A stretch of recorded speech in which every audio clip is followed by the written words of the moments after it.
Shalom, shalom à tous. Ici Pasteur Mo. Shalom, shalom à tous. Bonsoir ou bonjour, selon l'endroit où vous vous trouvez. Ici Pasteur Mo.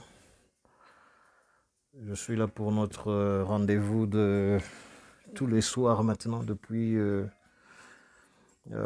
plusieurs jours.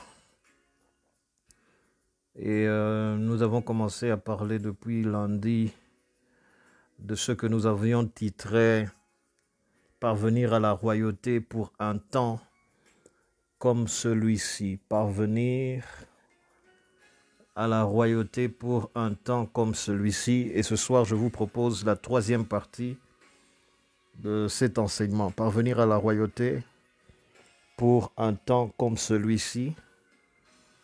Troisième partie ce soir, je lis l'écriture de base de cet enseignement d'où nous tirons ce thème. Esther chapitre 4, versets 13 à 14. La Bible dit, Mardoché fit répondre à Esther, « Ne t'imagine pas que tu échapperas seul d'entre tous les Juifs, parce que tu es dans la maison du roi. Car si tu te tais maintenant, le secours et la délivrance surgiront d'autre part pour les Juifs. Et toi et la maison de ton père, vous périrez. Et qui sait, si ce n'est pas pour un temps comme celui-ci que tu es parvenu à la royauté. Qui sait, si ce n'est pas pour un temps comme celui-ci que tu es parvenu à la royauté. » Et c'est de cette écriture que nous tirons notre thème, parvenir à la royauté pour un temps comme celui-ci. Et ce soir, je vous propose la troisième partie, comme j'ai dit. Nous avions commencé avec la grande pensée qui était celle de dire que maintenant, plus que jamais, les chrétiens ont besoin de manifester l'onction royale. En des temps comme ceux-ci, en des temps comme ce que notre monde est en train de vivre et de traverser, nous devons plus que jamais manifester, nous chrétiens, l'onction royale. Et j'avais expliqué sommairement et brièvement que l'onction royale, c'est cette onction que Dieu a mis sur le chrétien pour lui permettre d'influencer, d'impacter, de gérer les affaires terrestres. La chrétienté ne s'agit pas seulement d'affaires célestes, d'affaires qui appartiennent au ciel, mais la chrétienté implique aussi une implication dans les affaires terrestres, dans les affaires qui concernent notre monde. Et Dieu oint ses enfants à pouvoir impacter, à pouvoir diriger, à pouvoir gérer les affaires terrestres. L'onction de Dieu sur le chrétien n'est pas seulement pour la prédication de la parole de Dieu, ce n'est pas seulement pour la prière, ce n'est pas seulement pour la guérison miraculeuse de malades, mais l'onction de Dieu sur le chrétien est aussi pour lui permettre de gérer, d'influencer, d'impacter les affaires terrestres. Et j'ai dit maintenant, plus que jamais, le chrétien, l'Église a besoin de manifester l'onction royale. Dans les temps dans lesquels nous vivons, nous avons besoin de plus de chrétiens à travers le monde manifestant l'onction royale, s'impliquant dans les affaires terrestres, parce que souvenez-vous, nous avions dit la dernière fois, psaume 115, verset 16, « Les cieux sont les cieux de Dieu et il a donné la terre aux fils des hommes. » Cette terre nous a été donnée, nous ne pouvons pas nous défiler, nous ne pouvons pas être démissionnaires, nous ne pouvons pas être désintéressés de ce qui s'y passe. Cette terre a été donnée aux fils des hommes, elle nous a été donnée, nous ne pouvons pas être désintéressés, nous ne pouvons pas être démissionnaires, nous ne pouvons pas être désengagés de ce qui se passe. Et puis nous avions dit l'autre fois encore, et même hier soir, nous avions dit, lorsque la terre, lorsque le monde est en difficulté et qu'il crie vers Dieu, Dieu répond à la prière en suscitant des hommes et des femmes, en envoyant des hommes et des femmes. J'ai donné l'exemple poignant de ce qui se passait lorsque Israël était en Égypte et que leur souffrance, leur affliction s'était élevée à un point que c'était devenu insupportable. La Bible dit qu'ils ont crié vers Dieu.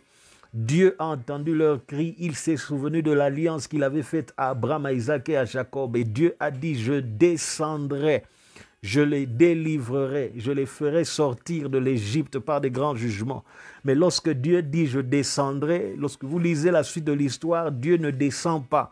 Il s'en va à Madian, il s'en va chercher un homme qu'il rend capable, à qui il donne la capacité, à qui il donne une onction, lui permettant de venir faire sortir de la calamité, de la souffrance de l'Égypte, le peuple d'Israël.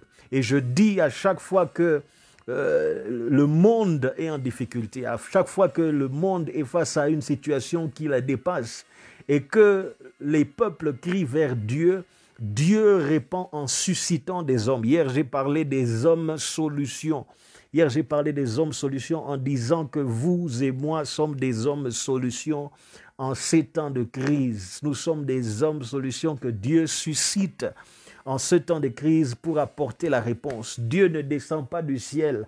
Quand on crie vers lui, Dieu suscite des hommes et des femmes et vous êtes parmi les hommes et les femmes que Dieu a suscités. Si Dieu n'avait pas besoin de vous dans son agenda pour ces temps-ci, il ne vous aurait pas laissé vivre jusqu'en ces temps. Le fait que vous soyez encore vivant en ces temps-ci est une preuve suffisante que dans l'agenda de Dieu, dans le programme de Dieu, vous y trouvez, vous y êtes. Vous avez un rôle à jouer dans l'agenda de Dieu pour ces temps-ci. J'aimerais que vous preniez conscience de cela. Si je suis encore en vie en ces temps-ci, c'est parce que j'ai un rôle à jouer dans l'agenda de Dieu concernant ces temps. Il y a un rôle que Dieu m'a réservé dans son agenda par rapport au temps dans lequel nous sommes. Et ce soir, je viens ajouter un élément à ce que j'ai dit les 2 derniers jours en disant ceci. Lorsque la terre crie vers Dieu pour la sortir de sa crise, la sortir de sa difficulté, lorsque les peuples prient vers Dieu, l'une des choses que Dieu fait, hier j'ai dit Dieu suscite des sauveurs, aujourd'hui je suis en train de vous dire que Dieu répond au monde en positionnant à des postes stratégiques ses fils et ses filles. Dieu répond aux cris de l'humanité en positionnant à des postes stratégiques ses fils et ses filles. Écoutez bien aimés, en des temps comme ceci, soyez prêts à être positionnés par Dieu à un poste stratégique, à une position stratégique en des temps comme celui-ci. Dans Proverbes chapitre 29, le verset 2, la Bible dit « Quand les justes se multiplient, le peuple est dans la joie. Quand le méchant domine, le peuple gémit. » Nous sommes dans des temps où les justes doivent dominer, les justes doivent occuper des postes stratégiques. En des temps comme ceci, l'une des choses que Dieu fait en réponse à la crise à laquelle le monde est en train de faire face, c'est de positionner à des postes clés, à des postes stratégiques, ses fils et ses filles, des fils et des filles d'alliance, des fils et des filles du royaume. C'est l'une des choses que Dieu fait en des temps comme ceci, lorsque le monde est désemparé, lorsque le monde est pris de panique, lorsque le monde crie à Dieu pour des solutions. Je vous ai dit hier, la crise à laquelle le monde est en train de faire face n'est pas seulement celle causée par la pandémie, le fait que les gens sont infectés et que le fait que certains meurent, le fait que les gens sont admis dans les hôpitaux, la crise à laquelle le monde est en train de faire face en ce moment est aussi une crise économique. Il y a des gens qui sont en train de perdre leurs affaires en ce temps. Il y a des gens dont les affaires sont paralysées parce qu'ils ne savent pas fonctionner à cause de cette pandémie. Il y a des gens qui ont perdu leur emploi. Aujourd'hui encore, je discutais avec quelqu'un à ce sujet. Il y a des gens qui ont perdu leur emploi en ce temps de crise, en ce temps de pandémie. Il y a des gens qui ne savent pas œuvrer, qui ne savent pas faire leurs activités en ce temps. La crise est planétaire et ce n'est pas seulement la crise causée par la maladie. Il y a des gens qui ne sont pas infectés par la maladie. Il y a des gens qui sont en bonne santé, mais dont les affaires sont paralysées, dont les activités sont paralysées. Et le monde est en train de crier vers Dieu, cherchant une issue, cherchant une solution à cette crise globale. Et je dis que lorsque le monde crie vers Dieu pour le sortir de sa crise, Dieu répond à la prière du monde, Dieu répond à la prière des hommes en positionnant des fils et des filles de l'Alliance à des postes stratégiques. Oh, bien-aimés, soyez prêts à être positionnés par Dieu à des postes clés, à des postes stratégiques en ces temps-ci. C'est ce que Dieu fait en réponse aux crises planétaires, aux crises mondiales, aux crises nationales. C'est ce que Dieu fait et je vais vous le démontrer à un moment dans la Bible. Mais retenez pour l'instant que lorsque un peuple est dans la crise, lorsque les hommes sont dans la crise et qu'ils crient vers Dieu, Dieu leur répond. Dieu leur apporte la réponse, la solution en positionnant des fils et des filles de l'Alliance. Oh mon Dieu, préparez-vous, frères et sœurs, à être positionnés par Dieu à des postes clés, à des postes stratégiques. Mais comprenez que vous y arriverez pour apporter la réponse aux difficultés, aux défis, aux problèmes auxquels notre monde est en train de faire face, auxquels nos pays, nos nations sont en train de faire face, auxquels nos communautés, nos villes sont en train de faire face. Dieu répond. Dieu répond en positionnant des fils et des filles de l'Alliance à des postes stratégiques. Je vous prouve cela dans la Bible. Premièrement, je vous donne l'exemple de Joseph. Dieu a positionné Joseph de façon stratégique en Égypte parce qu'il y avait la famine qui était en train de venir s'abattre sur la terre. Une famine sans précédent, une famine de 7 ans était en train de venir s'abattre sur la terre. Dieu s'arrange pour positionner Joseph de façon stratégique. Il le positionne comme premier ministre en Égypte afin que par son canal, par le canal de Joseph, il sauve la vie à tout un peuple, celui d'Israël. Qu'il sauve la vie aux tribus d'Israël parce qu'ils savaient qu'ils allaient être infectés, qu'ils allaient être affectés par la crise, par la famine. Dieu a positionné Joseph de façon stratégique en Égypte. C'était un positionnement stratégique que Dieu avait fait parce qu'il savait qu'il y avait la crise qui était en train de venir. Le deuxième exemple que je vous donne, c'est l'exemple d'Esther.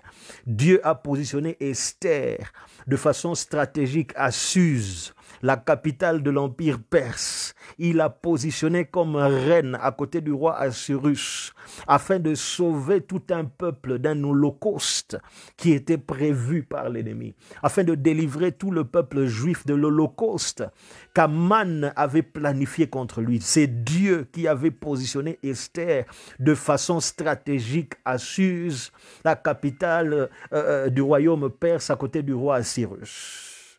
Le troisième exemple que je vous donne, Dieu a positionné Daniel de façon stratégique. Il a positionné à Babylone. Il a positionné à Babylone afin de délivrer l'empire babylonien tout entier d'une déviation religieuse, j'en ai parlé hier, d'une apostasie, d'un égarement religieux.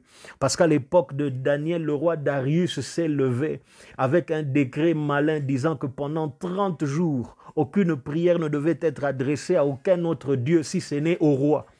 C'était une déviation, c'était une apostasie, une déviation religieuse. Mais Dieu avait positionner Daniel stratégiquement à Babylone en vue de délivrer l'empire tout entier de cette grande déviation.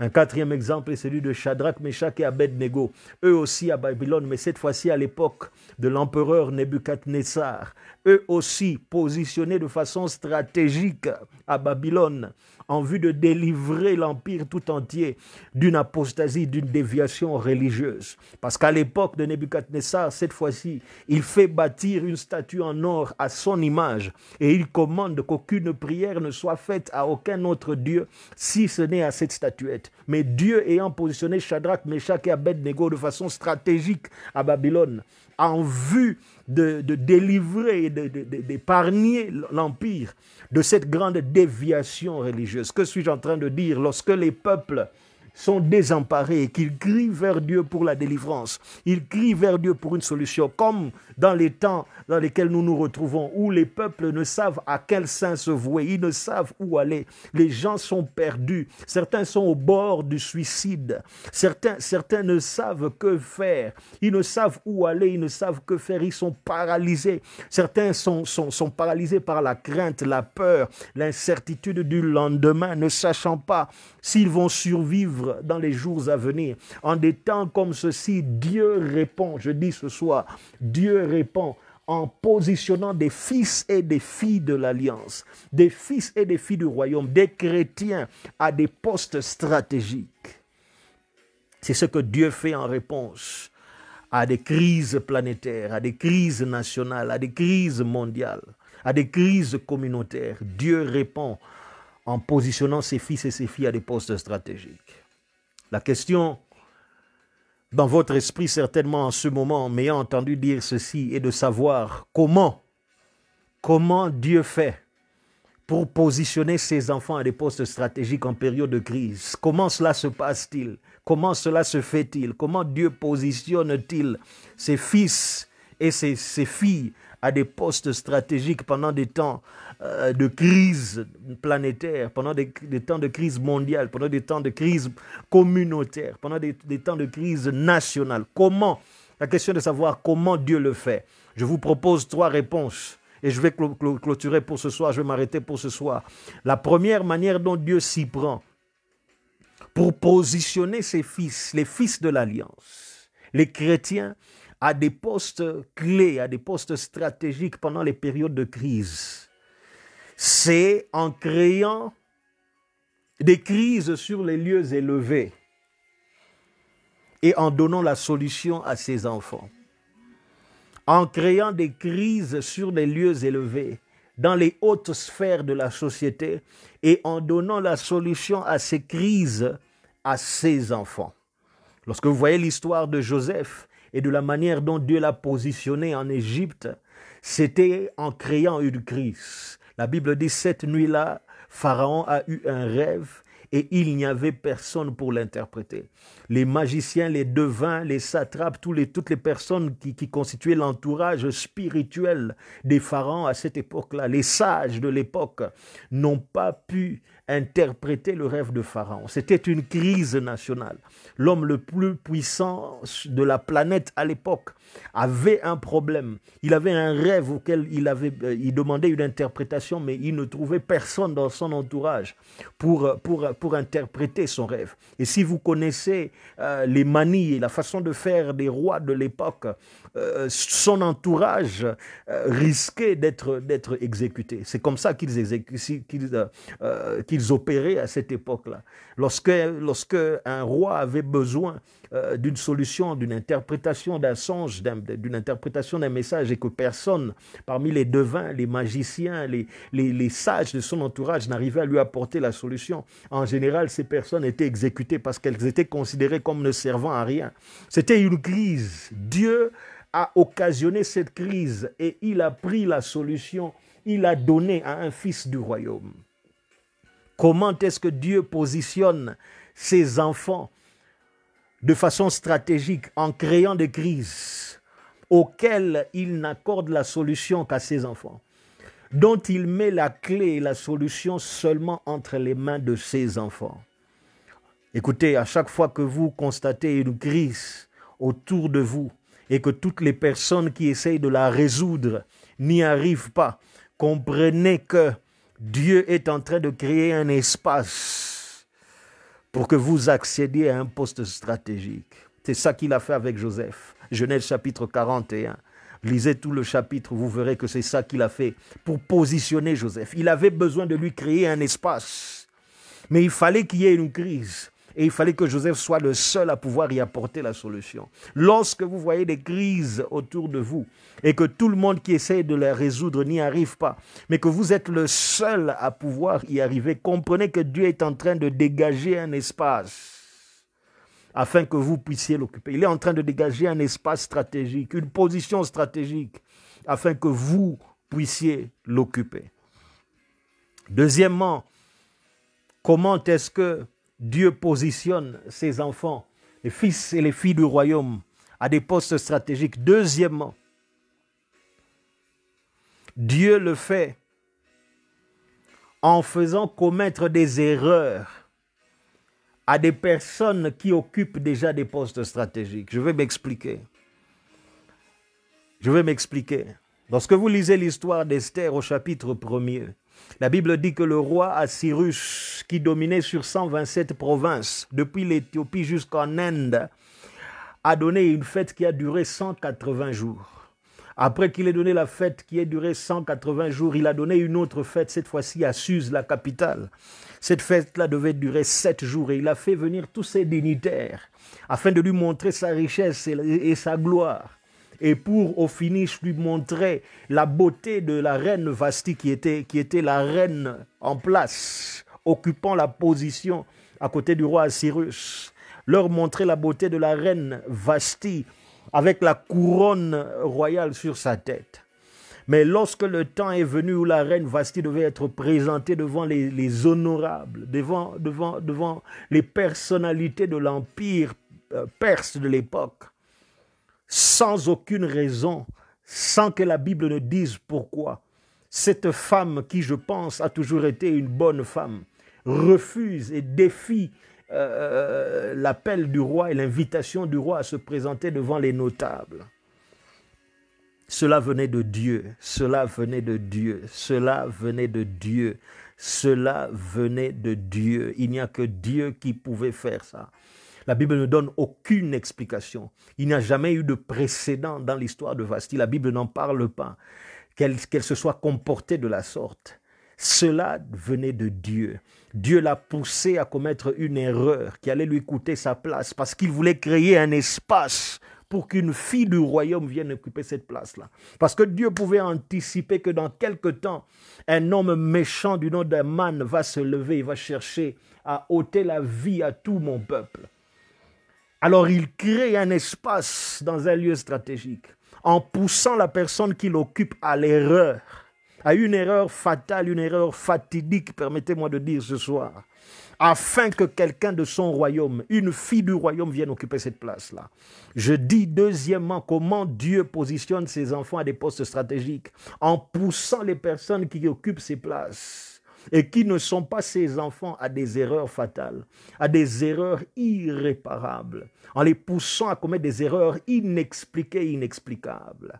Quelqu'un est en train de dire, est-ce que c'est juste, est-ce que c'est correct? Écoutez, ce n'est pas moi qui ai écrit la Bible.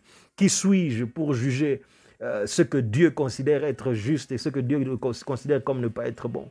Lisez l'histoire de Vashti. Rien dans son histoire précédente ne laisse soupçonner que cette femme ait déjà eu une attitude défiante de la sorte à l'égard du roi. Rien n'indique cela. Si c'était le cas, la Bible l'aurait mentionné, que c'était une mauvaise femme, que c'était une femme qui défiait l'autorité de son mari. La Bible ne le mentionne pas. Mais comme ça, ex nihilo, partant de rien, cette femme, en ce grand jour de gloire pour son mari, le roi Assyrus, où il devait la présenter sa beauté, et la présenter portant le diadème royal sur sa tête. Quelque chose entre en elle, et je dis ça vient de Dieu. Cela ne pouvait venir que de Dieu. Parce qu'il voulait dégager un espace afin qu'une fille de royaume occupe cette position. Je ne peux pas être plus juste que Dieu. Comme on dit, être plus royaliste que le roi. Si Dieu estime que c'est correct, qui suis-je pour dire que ce n'est pas correct? Écoutez, pour vous positionner à une place stratégique, Dieu poussera certaines personnes à l'erreur, à des erreurs irréparables, à des erreurs fatidiques, afin de positionner ses fils et ses filles à ces places. C'est comme ça qu'il s'y prend. Esther chapitre 1. Le troisième et dernier point pour moi ce soir, comment Dieu positionne-t-il ses enfants à des postes stratégiques?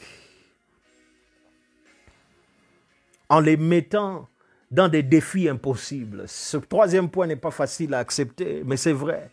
Dieu, pour vous positionner parfois, vous mettra dans des défis impossibles.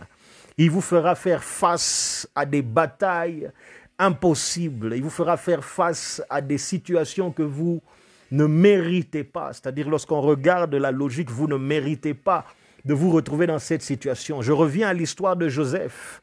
Pour l'amener à la place stratégique en Égypte, regardez toutes les injustices que ce jeune homme a subies, à commencer par la haine de ses frères, à commencer par le fait qu'ils l'ont jeté dans une fosse, qu'ils l'ont vendu ensuite aux Madianites comme esclave, que les Madianites l'ont vendu à Potiphar, le chef des gardes de Pharaon, et que la femme de Potiphar l'ait accusé injustement au point qu'il ait été jeté pendant près de 13 ans en prison. Il subit des situations injustes, mais c'est le mécanisme et le système de Dieu qui est en train de travailler à travers ces circonstances difficiles, ces circonstances humainement injustes, ces circonstances imméritées. Dieu est en train de travailler et d'amener Joseph petit à petit à une position stratégique. Au cas où vous pensez que j'exagère avec l'exemple de Joseph, je vous donne l'exemple de quelqu'un d'autre. Regardez l'exemple de Daniel dont je parlais tout à l'heure. Dieu le met dans une position stratégique. De quelle manière? Daniel est piégé par ses collègues. Il est piégé par ses collègues. Il voit, il ne l'aime pas parce que l'empereur Darius l'aime. Ils sentent que parmi tous les satrapes, Daniel a l'amour de l'empereur. Alors ils veulent le piéger, ils veulent le faire couler. Qu'est-ce qu'ils disent? Ils suggèrent une loi qui amène une dépravation, une déviation religieuse forte dans l'Empire, où le roi suggère et ordonne même que pendant 30 jours, personne n'a le droit de prier à aucun autre Dieu si ce n'est au roi. Et Daniel, ne pouvant pas adhérer à ce principe, à cet ordre, Daniel continue à prier son Dieu. Et ses ennemis viennent le surprendre, la Bible dit, pendant qu'il est en train de prier. Il l'amène devant le roi. Daniel est jeté dans la fosse aux lions pendant toute une nuit. Quelle situation impossible, quelle situation imméritée. Mais Dieu s'est servi de cela pour positionner Daniel. Lorsque Daniel est sorti le lendemain, intact de cette fosse aux lions, sans aucune égratignure, sans aucune griffure, sans aucune plaie, sans avoir été attaqué ni dévoré par les lions. Lorsqu'il est sorti de là, le lendemain matin, après avoir subi cette bataille injuste et impossible, le roi Darius a dit, et il a fait ordonner sur tout son empire, que l'on ne devait prier aucun autre Dieu si ce n'est le Dieu de Daniel. Que suis-je en train de dire? Pour vous positionner, Dieu parfois viendra secouer la barque dans laquelle vous vous trouvez. Il viendra parfois secouer la quiétude de l'endroit dans lequel vous vous trouvez. Écoutez, la Bible dit toutes choses concourent au bien de ceux qui aiment Dieu, à ceux qui sont appelés selon son dessein. Écoutez, vous êtes appelés au dessein de Dieu. Parfois, lorsque Dieu vient secouer la barque là où vous vous trouvez, ce n'est pas par méchanceté, ce n'est pas parce qu'il vous déteste, ce n'est pas parce qu'il est furieux contre vous, mais il est en train de secouer la barque parce qu'il veut vous faire parvenir dans une position stratégique. Je peux vous donner l'exemple de Shadrach, il est similaire à celui de Daniel. Shadrach, Meshach et Abednego à l'époque de Nebuchadnezzar. La même chose se produit. Nebuchadnezzar fait faire cette statue en or et il commande que l'on adore cette statue. Shadrach, Meshach et Abednego refusent de se plier. Ils sont jetés dans la fosse aux lions. Quelle bataille impossible, quelle situation injuste. Mais Dieu le permet afin de pouvoir positionner ses fils. Et lorsqu'ils sortent de là sans aucune brûlure et que le quatrième homme est apparu dans le feu, le roi Nebuchadnezzar dit et reconnaît que le Dieu de Shadrach et Meshach et Abednego est le seul vrai Dieu. Et il ordonne sur tout son empire, lui aussi, que le Dieu de Shadrach, Meshach et Abednego soit le seul que l'on adore sur tout son empire. Que suis-je en train de dire ce soir? Lorsque le monde crie vers Dieu, lorsque les peuples crient vers Dieu, lorsque les nations crient vers Dieu pour une solution à un problème qui les dépasse, à une crise planétaire semblable à celle à laquelle nous sommes en train de faire face, Dieu répond en positionnant ses fils et ses filles à des postes stratégiques. Dieu répond en positionnant des fils de l'Alliance, des fils et des filles du royaume à des postes stratégiques. Et comment est-ce qu'il le fait? J'ai dit ce soir, premièrement, en créant des crises sur les lieux élevés et en donnant les solutions à ces crises à ses enfants. Deuxièmement, j'ai dit en poussant des personnes qui occupent justement ces positions stratégiques à l'erreur. Et je me répète, ne soyons pas plus royalistes que le roi. Si Dieu trouve que c'est correct, qui suis-je pour dire que ce n'est pas correct? Dieu poussera certaines personnes à l'erreur pour qu'ils perdent cette place-là afin d'y positionner ses fils et ses filles. Je vous l'ai montré dans la Bible. Et troisièmement, je dis parfois, il le fait en vous poussant dans des batailles impossibles, humainement impossibles, mais dans lesquelles il va faire éclater sa gloire. Et en ce moment-là, votre position, votre accession à une position stratégique deviendra une réalité. Bien aimé, c'est là que je m'arrête pour ce soir. Je crois que vous avez été bénis.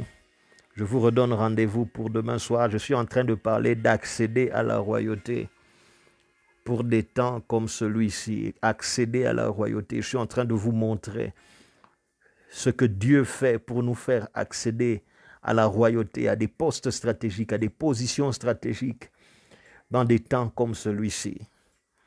Que le Seigneur vous bénisse. Je vous redonne rendez-vous demain soir. Partagez cette vidéo, partagez-la à quelqu'un. Ça ne vous prendra que 2 secondes. Partagez-la à quelqu'un qui a besoin d'entendre ce message, qui a besoin d'être encouragé. Partagez ce message, s'il vous plaît. Que le Seigneur vous bénisse. Je vous donne rendez-vous demain soir. Merci d'avoir été en ligne, Jocelyne. Merci, Pasteur Didier. Merci, Maman Huguette. Merci, Gauthier. Merci d'avoir été en ligne. Cédric, que Dieu te bénisse. Merci d'avoir été en ligne. Vous tous qui m'avez suivi ce soir, merci d'avoir été en ligne. Que le Seigneur vous bénisse. Je vous donne rendez-vous demain soir, si Dieu le permet. D'ici là, que Dieu vous bénisse et qu'il vous garde. Et bonsoir chez vous.